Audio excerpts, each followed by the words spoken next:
Bang, bang. What's going on, guys? You're tuned to another edition of the main event on Talkin Hands. This is I'm your host, Preston, joined by my co-host, Mr. Danny Betts.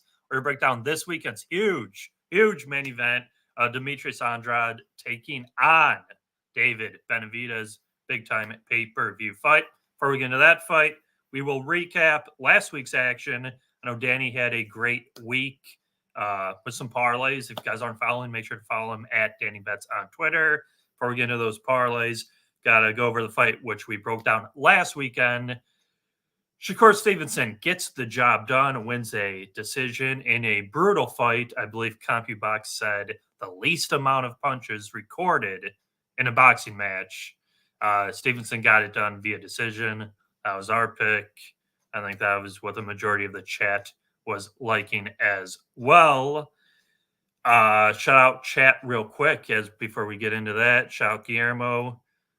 Yeah, I'm coming, Guillermo. I'm coming. We're getting things are getting close. Danny and chat and shout Nicholas Handy. Shout Nick Handy. Danny, your thoughts on the performance of Mr. Shakur Stevenson? First of all, don't forget smash that like button, and if you're new, subscribe to the channel for sure. Great for me, great boxing. Plus 7, a little bit over 7 units on the week. But man, that I think that was my last bet. Yeah, I'm pretty sure it was my last bet. Whatever. I had Shakur by decision, and I could not wait until that shit was over. I was telling you in backstage, I had to work the next day. I even text my boss, and you know what? I'm gonna come in a little later. I should have just went to bed like after around 7 at least or something. But yeah, supposedly Shakur had a hand injury, I guess. I keep hearing different things though. Like his promoter saying his ribs, I think, or his shoulder. I've heard, and then they're saying his left hand. So I don't know which one it is. But I mean, it makes sense because he definitely looked like himself. But my God, I was a snooze fest, man. I mean, there's not a lot to say about it. Like you said, I think it was the least punches thrown in a 12-round fight like ever. Yeah. I don't know if it's like championship fights or just overall. That shit was wild. Yeah, horrible fight. And really, the co-main event, actually, that was a close one. Manuel Navarrete draws with Robson Conceição. Navarrete does knock him down twice, but he was getting beat to the punch. So kind of all around a pretty poor night for Top Rank trying to get that big mega fight because I think they have to rematch, and Navarrete just looked horrible. He looked off as well.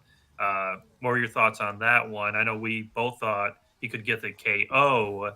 He did get the knockdowns, but could not get him out of there. Man, Conceição looked good, man, especially early in that fight. He looked fit. Usually he tends to slow down in the second half of the fights. I don't know if he got a new doctor or something because he looked in great shape, man. And he, like you said, he was being Navarrete to the punch, and Navarrete started off slow, started picking up the pace, got a couple of knockdowns. It was just the back and forth, man. I thought he would, after he got the knockdown, man, I'm like, oh, this guy's hurt. He hurt him a couple times. Yeah. And I thought he was going to get him out of there, but you go from this fight, which was a good fight. Like, they were going at it, good punches thrown and good action. And then you go to the, snooze fest in the main event. But, yeah, I wasn't mad with the draw. Like, I could definitely see it, especially with the 2 knockdowns, the 10-8s, because Conceição was definitely winning a lot of rounds, just being more active and beating him to the punch. Yeah, I thought it was a very good fight, and maybe the wake up call Navarrete needed because he was just blowing away everyone, and Conceição definitely came well prepared. That being said, we can move on to this weekend's main event. I think everyone in the chat is very excited and eager to talk about it. Current odds at our favorite book, mybookie.ag. If you guys could enter that promo code PUBSPORTS, 50% deposit bonus match credit debit, 100% deposit bonus match Bitcoin, up to $1,000. Use the Bitcoin. Current odds have David Benavidez as a minus 400 favorite. The comeback on Andrade is plus 300. Round prop over under is 10.5. Juice to the over. Over 10.5 is minus 180. Fight to go the distance, minus 150. Danny, initial thoughts on this huge super middleweight bout? Man, this card is fire, man. If for you guys that don't know like any of the big names like Benavidez, Canelo, and things like that, check this card out. Like we'll talk about those later. The Matias fight. You got Garcia back against Lamont Roach. There's some good scraps on this card for sure. But Benavidez versus Andre, man, this is finally, finally, because Andre's been looking for a big fight forever. Andre's can't like he used to fight at 154. He came up to 160. Got some belts, and then he finally went to 168. Only had one fight, his last fight at 168. So Yep. he looked good. He looked good in the first half of the fight, but almost every fight, I want to say, especially in the lower weight classes, he tends to fade in the second half of fights. He actually got a little bit touched up in his last fight against Nicholson. But it was a good performance. Obviously, he won that fight. Southpaw, he does carry some power, but if you notice, a lot of his knockouts are in 154. He hasn't been knocking people out when he moved up. So I don't think his power is carrying, especially at 168. And then you're going against Benavidez, the monster.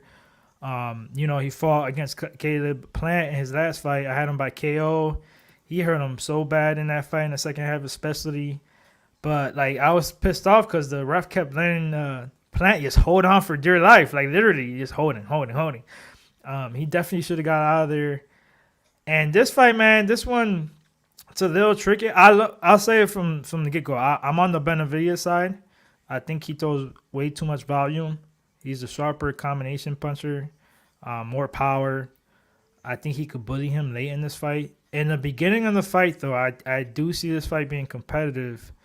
Like I told you, Andrade does well in the first half of fights. He's good. He has good movement. He doesn't have movement like Plant. It's different movement. He's kind of stationary, but his head movement, throwing a jab, throwing his combinations, throwing his counters.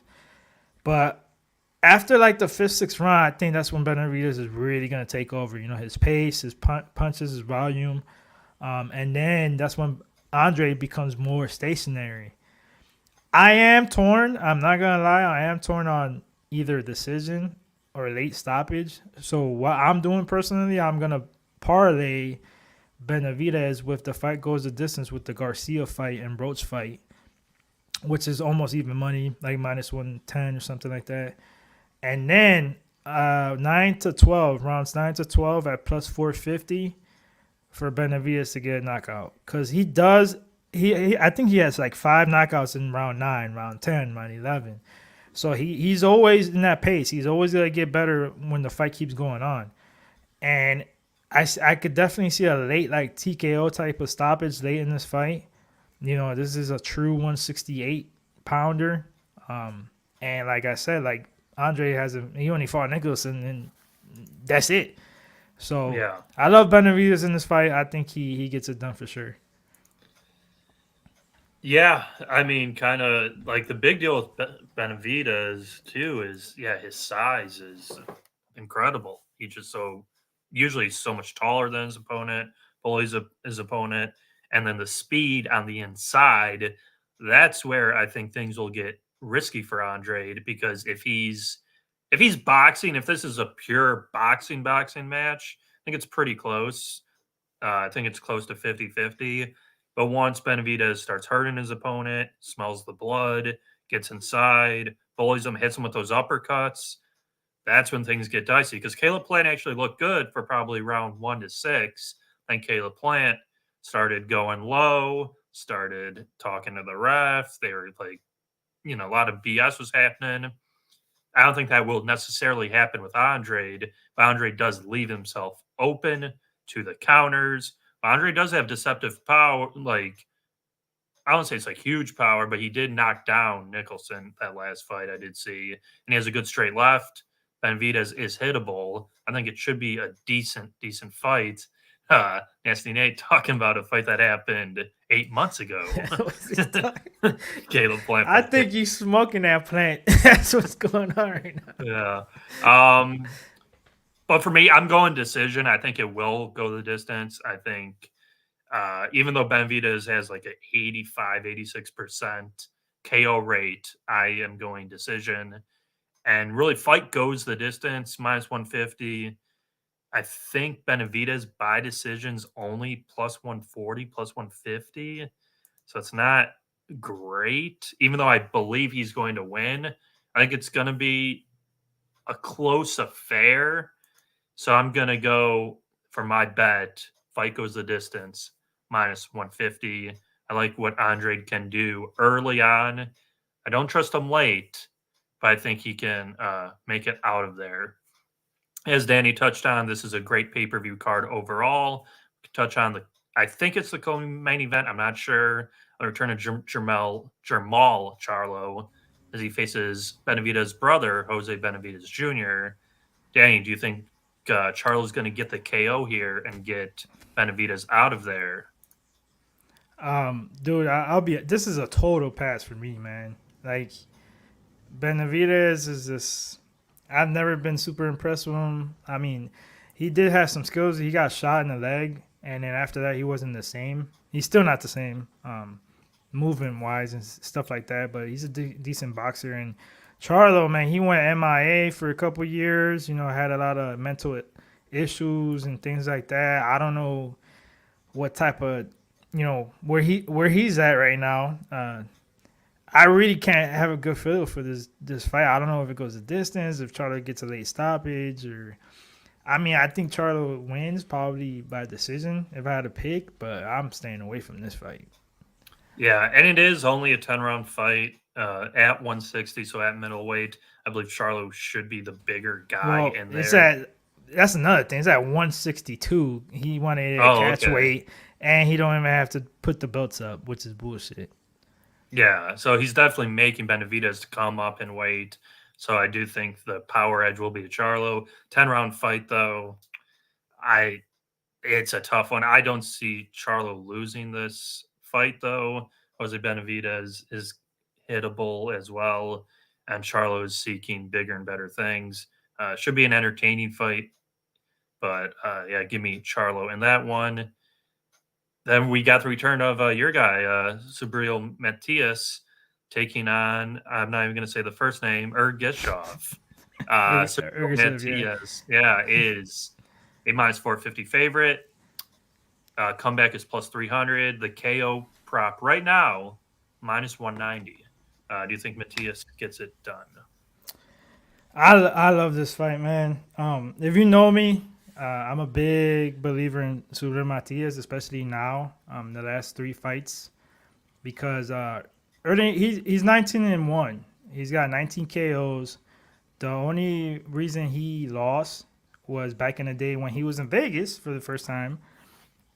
He wasn't serious about boxing. He was smoking. He literally said he was high as hell flying over there to Vegas. Like, he was smoking, drinking, and that had to do a little bit with his I guess he had a little bit of depression and stuff, because he actually did he fought up and coming boxer, and he beat him so bad that after the fight he passed away. So I guess he obviously he just killed somebody, so he kind of fell into a little bit depressing and stuff like that, and wasn't taking stuff seriously.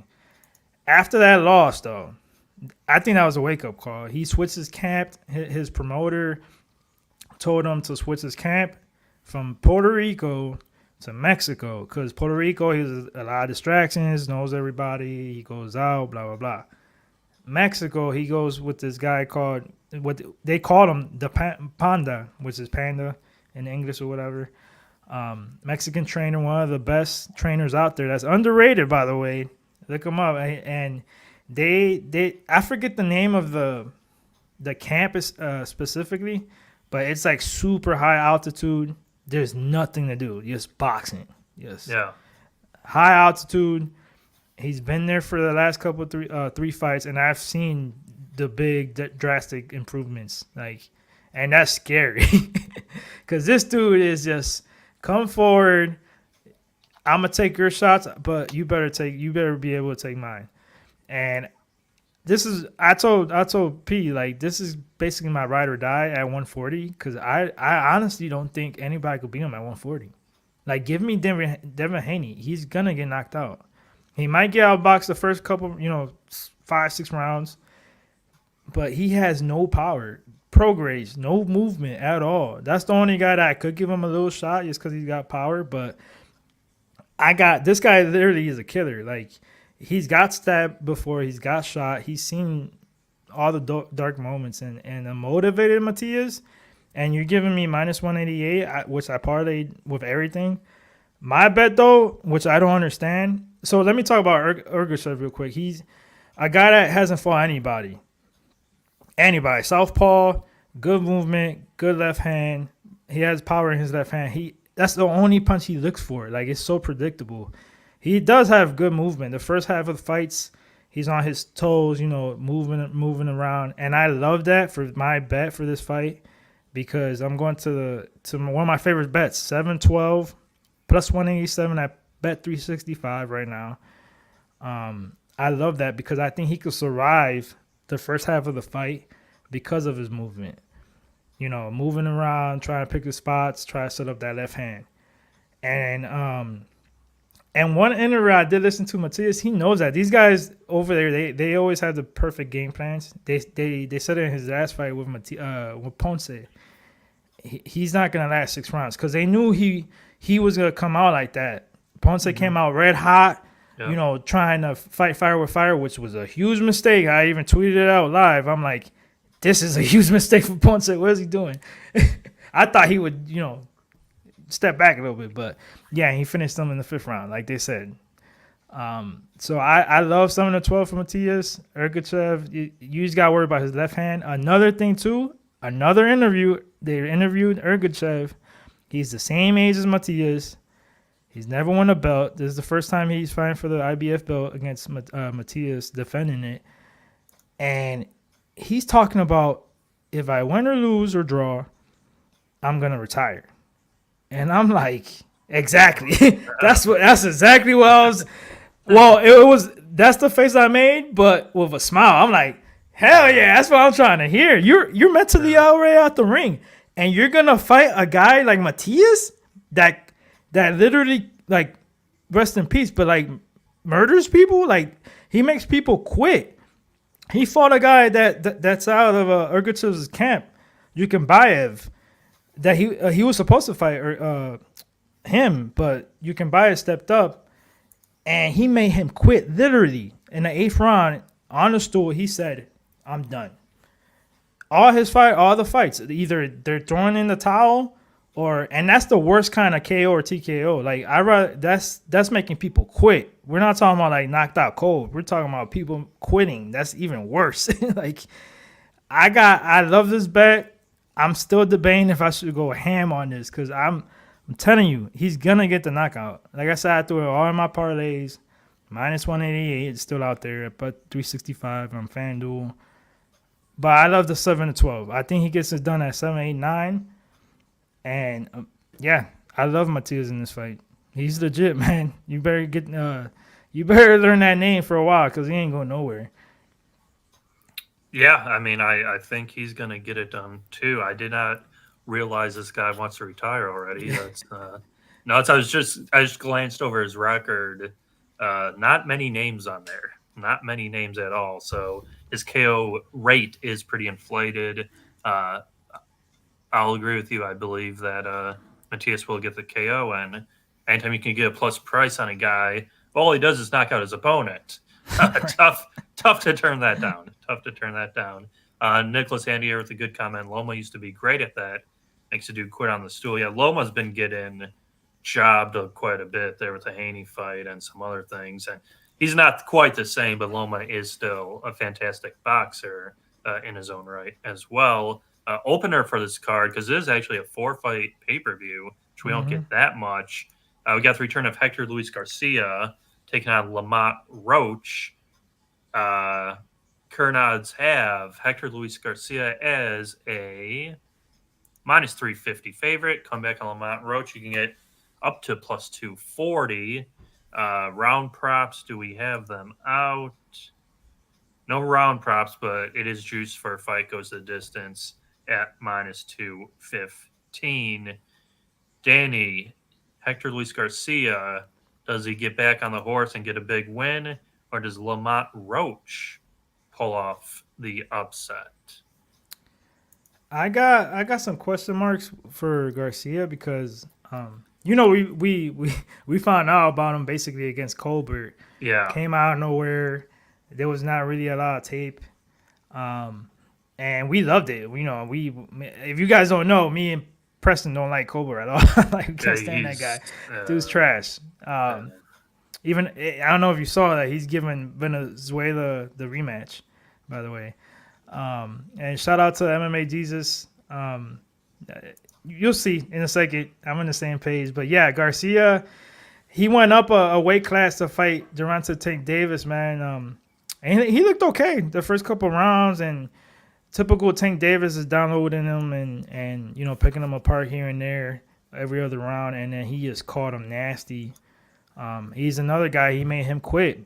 Same thing. He said, Garcia said he couldn't even see his right eye, I think it was, or something like that. He said, and that worries me here, man. Like, don't get me wrong. Like, Lamont Roach is not a knockout artist. Like, he's a good boxer, up and comer. They kind of fed him too early. I think he fought Jamal Herring for the belt when he was like 23, and it was too much for him. He got outboxed pretty easily. But here, he's 28 years old. He's in his prime. It's been a year since he's been out, but I think he's in his prime.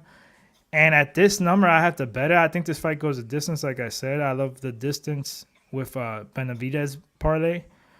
And then I'm going to throw a unit at Lamont Roach by decision at plus 450, around plus 450. It already came down a little bit. I saw plus 490 when it first came out, but that shit went down pretty quick.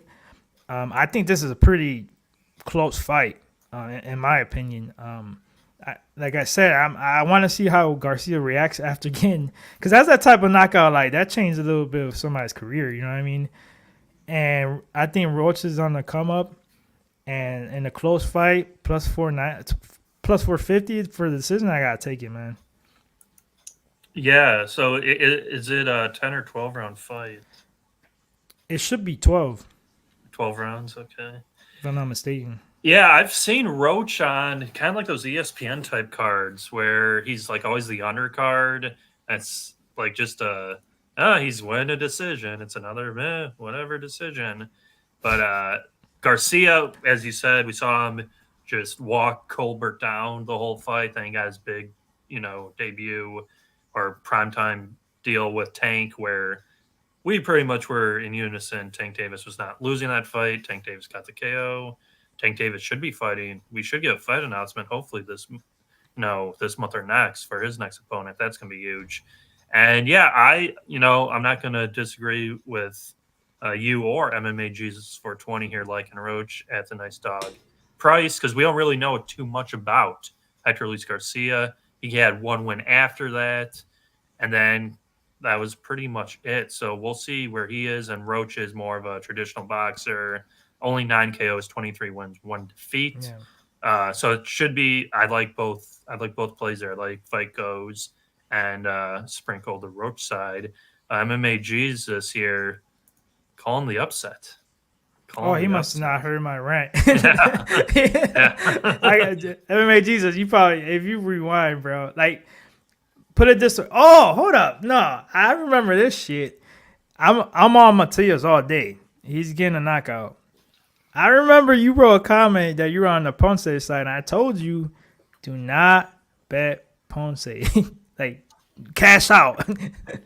But, I mean, I can't go against my guy Matias, bro. I think he gets another knockout for sure. Yeah, I actually do think it's a pretty solid card top to bottom. I think it's 4 very good, high-quality fights where the winners, I think, will be matched extremely competitively into the future. So that should really do it for us, guys. If you guys have anything in the chat you want us to touch on, let us know. Like Dan said, drop a like, Comment down below your best bets for this huge pay-per-view weekend. Right now we'll get to our best bets. I'll let Danny go first. Danny, best bet on this pay-per-view card? Overall, the best bet for me, I like Matias by knockout.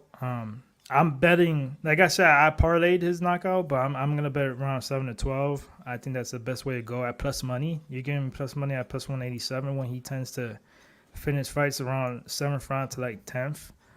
And Ergashev has a lot of movement. I think he could stay safe at least the first half of the fight. But that's my best bet for sure. Now, like I said, I like the Benavidez parlay with the fight goes the distance with Garcia and Roach. And I'm going to sprinkle around 9-12 for Benavidez, which is like plus 450.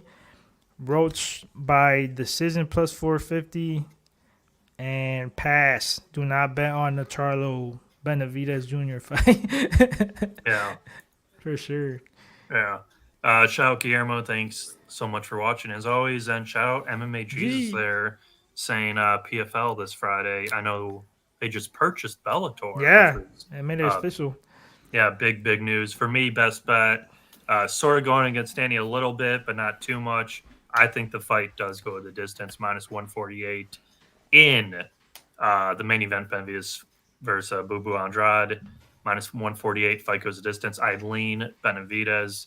I think it should be a decent enough fight. The deal with Benavidez is his activity goes up as the fight progresses. Demetrius, I don't think that's going to happen. Could be a close fight. Really, the scorecards, I didn't believe this. Scorecards for his fight versus Plant were 115, 113, 116, 112, 117, 111. So someone, pretty dicey scorecards. They were close for the Shakur fight. They were 7-5, 8-4, 8-4. So I mean, there wasn't a lot of. I think there was one round they didn't combine to land 10 punches. Two guys horrible, in there, bro. So that was nuts. But like MMA Jesus saying, PFL on Friday. I'm sure some of the guys will have some action there. Follow the guys on Twitter, like Danny has at Danny Betts. I won't have shit on that. No PFL. Yeah, bro. When have you seen me post like Bellator PFL? I'll try to stay away. Like if I do, it's just my own like little degenerate shit. Like, I'm not. No. Yeah, we have 3 more UFC events. I think we have 4 more boxing events till the end of the year that are pretty big. And as always, guys, Ryan Garcia next week, I think. Yeah, Ryan Garcia versus Oscar Duarte. I don't know if it's in San Antonio still or Houston. I've seen conflicting reports on where that's going to be. But that will do it for us, guys. Enjoy Thanksgiving this weekend with your family. Have a great holiday, Black Friday, football all day Thursday. I'm sure Danny's pumped. The Browns and Eagles both got big. Yes. Over the I caught it. I caught it on Big Show. I told Big Show and you, and then the Eagles one was a little. Come on. Great teams find ways to win. And the Chiefs have receivers that don't know how to catch the ball. Hey, I have. Yeah.